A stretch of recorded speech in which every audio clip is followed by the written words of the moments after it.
Hello guys, welcome to genius mind. आज start करने जा रहे हैं हम क्लास 9th साइंस का चैप्टर नंबर फर्स्ट, जिसका नाम है मैटर इन आवर सराउंडिंग। अब सबसे पहले बात तो हमें चैप्टर का टाइटल क्लियर होना चाहिए। ये क्या है? मैटर मतलब होता है पदार्थ। इन मतलब हमारे इन मतलब में, और आवर मतलब हमारे, सराउंडिंग मतलब चारों ओर, यानी कि जो मैटर हमारे चारों ओर प्रेजेंट है, हमें उसी के बारे में पढ़ना है। मैटर मतलब क्या होता है? पदार्थ। तो सबसे पहले हम क्या करेंगे, इसमें मैटर की डेफिनेशन देखेंगे। क्या देखेंगे? सबसे पहले मैटर की डेफिनेशन। तो क्या देखना है हमें? सबसे पहले मैटर क्या होता है, चलिए देखते हैं। तो हम सबसे पहले मैटर क्या होता है, मैंने यहाँ पे लिखा मैटर, MATTER। मैटर की डेफिनेशन पे जाएंगे तो anything which has mass which has mass and occupy some space is called matter। इसे हम क्या कहते हैं? मैटर कहते हैं।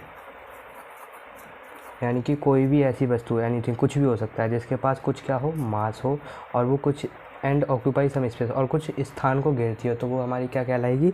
मैटर कहलाएगी। ओके, तो मैटर की डेफिनेशन क्या होगी? Anything which has mass and occupy some space is called matter. For example, अगर हमें एग्जाम्पल लिखना हो, पेन हो गई, ठीक है, पेंसिल हो गई, नोटबुक हो गई, मतलब इन सब के पास ETC and so on ETC। इन सब के पास क्या है? पेन क्या है?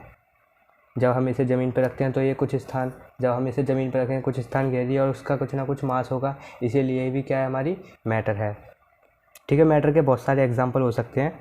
तो मैं सोचता हूँ कि आपको मैटर वाला कंसेप्ट क्लियर हो गया होगा। अब हम देखते हैं, यहाँ पे नोट करके कुछ पॉइंट है जो कि आपको याद होने चाहिए। मैं यहाँ पे लिख देता हूँ।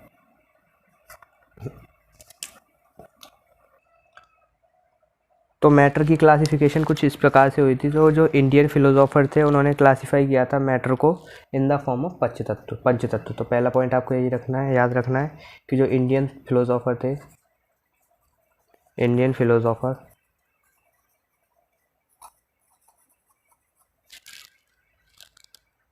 Classified matter in the form of पंचतत्व। ठीक है, इन्होंने किसकी फॉर्म में क्लासिफाई किया था? पंचतत्व की फॉर्म में। लेकिन मॉडर्न क्लासिफिकेशन क्या थी? सेकंड पॉइंट है, मॉडर्न डे क्लासिफिकेशन क्या थी? Modern day classification is based on chemical and physical properties. किस पे बेस्ड थी? Chemical and physical properties. ठीक है, और तीसरी बात आपको एक चीज़ याद रखनी चाहिए, मैटर है ये किससे मिलकर बना होता है? बहुत छोटे छोटे पार्टिकल से मिलकर बना होता है। तो matter is made up of very tiny particle. Matter is made up of very tiny मतलब छोटे पार्टिकल, टाइनी, PARTICLES, पार्टिकल से मिलकर बना होता है ये हमारा। ओके, चलिए, तो ये हमने देख लिया, मैटर के बारे में जान लिया, और इसके बारे में कुछ नोट करके पॉइंट लिखे थे वो हमने जान लिया। अब हम पढ़ेंगे कैरेक्टरिस्टिक पार्टिकल ऑफ मैटर। अब हम क्या पढ़ेंगे इसी में? Characteristic particle of matter. चलिए देखते हैं। नेक्स्ट टॉपिक है हमारा कैरेक्टर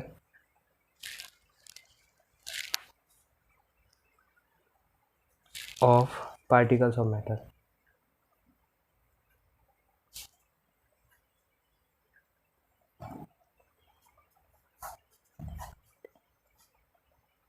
इसके 3 कैरेक्टरिस्टिक थे। पहला क्या था कि particles of matter have space between them. पहला था पार्टिकल्स, सॉरी आपको दिखाई नहीं दे रहा है, एक मिनट में करता हूँ। पार्टिकल्स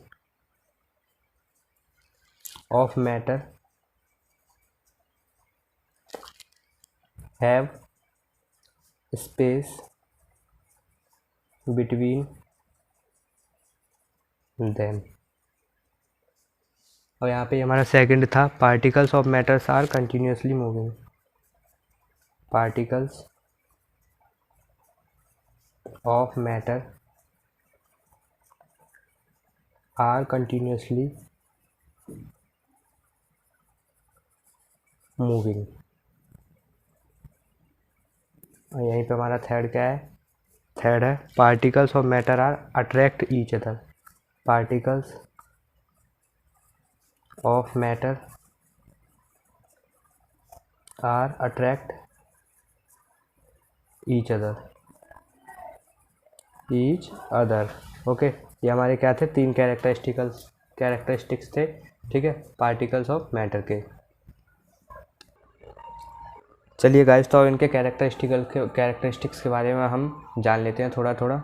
ओके, तो सबसे पहला क्या है हमारा, particles of matter have space between them. Particles of matter have space between them, यानी कि जो पार्टिकल्स होते, तो पहला है particles of matter have space between them. जो मैटर के पार्टिकल्स होते हैं ना, ओके, तो उनके बीच में क्या होता है, स्पेस होता है। क्या होता है, उनके बीच में स्पेस होता है। चलिए, तो इसके जो पहला इसका कैरेक्टरिस्टिक है मैं आपको थोड़ा सा बता देता हूँ। इसके पहले कैरेक्टरिस्टिक में क्या है, जैसे कि मैंने लिया एक ग्लास लिया, ओके, एक ग्लास लिया, ग्लास के अंदर मैंने एक पेन से क्या कर लिया, उसके जो इसके अंदर क्या भरा, मैंने पहले फिल किया मैंने वाटर।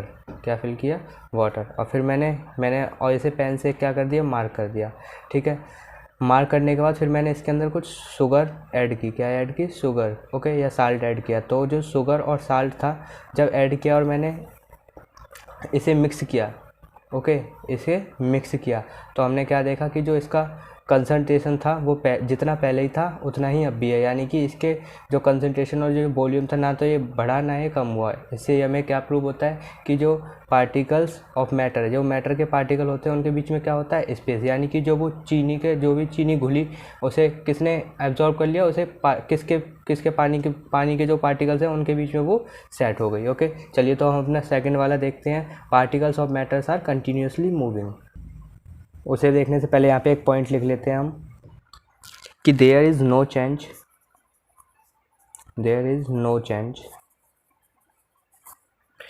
इन कंसंट्रेशन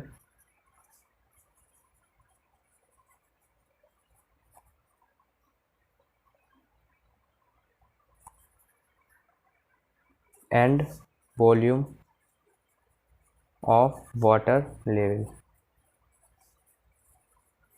क्या हमने जब इसमें शुगर ऐड किया था तो वाटर लेवल के कंसंट्रेशन या फिर वॉल्यूम में कोई चेंज आया था क्या, वो थोड़ा बहुत बढ़ा था, नहीं बढ़ा था ना।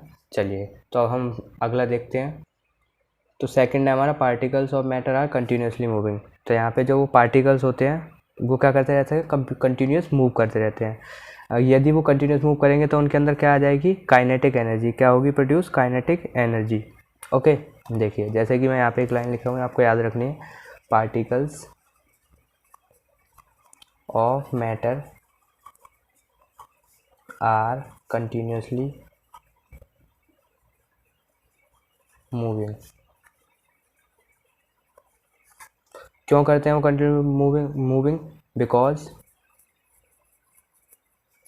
दे possess काइनेटिक एनर्जी। बहुत सारे बच्चों के मन में ये सवाल आ रहा होगा, ये काइनेटिक एनर्जी क्या है। चलो, मैं अभी आपको ये भी समझा दूंगा। तो अभी हम पहले इसे लिख लेते हैं, because they possess kinetic energy. और एक चीज़ और, and as we know that, और जैसा कि हम जानते हैं, as we know when we increase the temperature, then जो काइनेटिक एनर्जी होगी वो भी क्या कर जाएगी, इंक्रीज़ कर जाएगी। क्या कर जाएगी, वो भी इंक्रीज़ कर जाएगी। यानी कि जो वो काइनेटिक एनर्जी है वो डायरेक्टली प्रोपोर्शनल किसके हैं, टेम्परेचर। ओके, यानी कि अगर काइनेटिक एनर्जी बढ़ेगी तो टेम्परेचर भी बढ़ेगा, और काइनेटिक एनर्जी कम होगी तो टेम्परेचर भी कम होगा। ठीक है, जैसे कि एक ग्लास है, ग्लास को जब ग्लास के अंदर है पानी, ठीक है, और बीकर, वो ग्लास है और बीकर है, उसके अंदर क्या है, पानी, और जब हम उस पानी को हीट करेंगे तो क्या होगा, उसके पार्टिकल जल्दी जल्दी मूव करेंगे ना, जल्दी जल्दी मूव करेंगे, तो इसी को क्या कहते हैं हम, kinetic energy.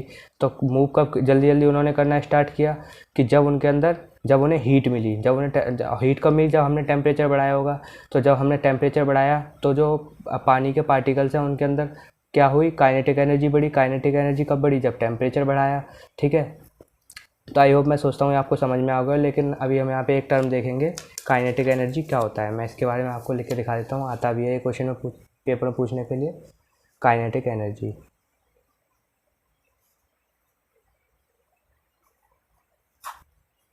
The energy possessed by an object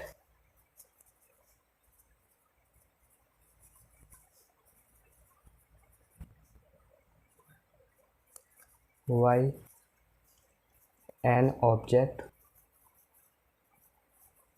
due to its motion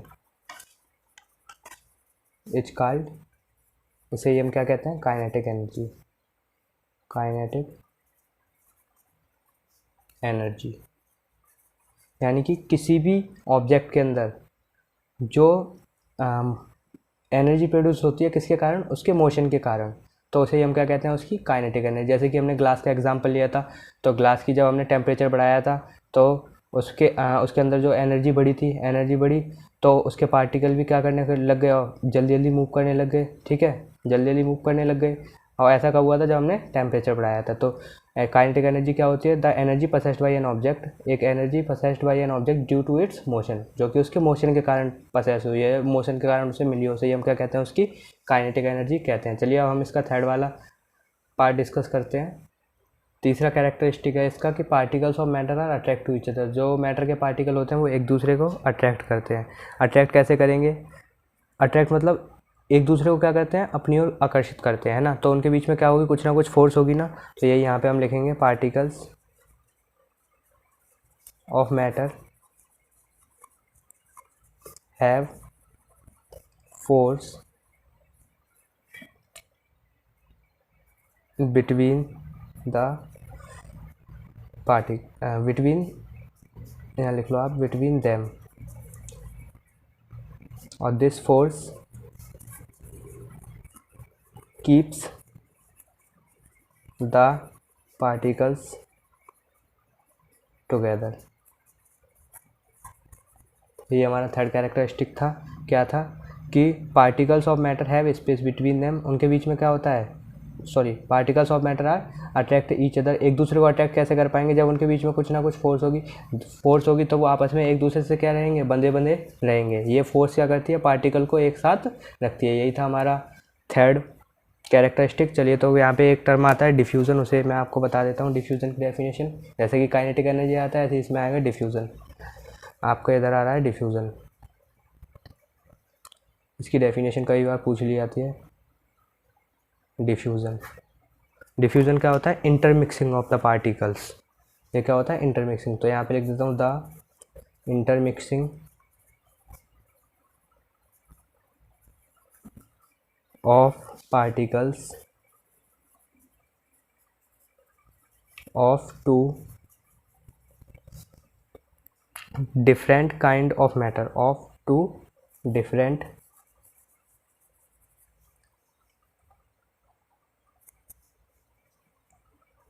kinds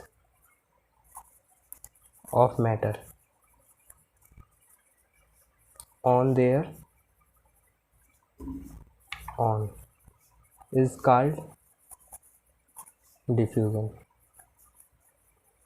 इसे ही क्या कहते हैं हम, डिफ्यूज़न। यानी कि डिफ्यूज़न क्या होता है, इंटरमिक्सिंग होती है किसकी, पार्टिकल्स की। क्या होती है, पार्टिकल्स की इंटरमिक्सिंग, ठीक है। और वो पार्टिकल्स अलग अलग प्रकार के मैटर के हो सकते हैं, उनकी जब इंटरमिक्सिंग कहलाती है तो वही क्या कहलाता है, हमारा डिफ्यूज़न कहलाता है। ओके गाइस, चलिए तो मैं सोचता हूँ आपको मैंने, ये हमारा लेक्चर नंबर फर्स्ट था, चैप्टर नंबर फर्स्ट का पार्ट फर्स्ट। मैं सोचता हूँ आपको ये जितना मैंने पढ़ाया आपको समझ में आया होगा। यदि आपको यदि आपको समझ में आया हो तो प्लीज़ हमारे वीडियोस को लाइक कीजिए और चैनल को सब्सक्राइब कीजिए। बाकी का हम कंटिन्यू करेंगे इसके नेक्स्ट पार्ट में। Okay, thank you.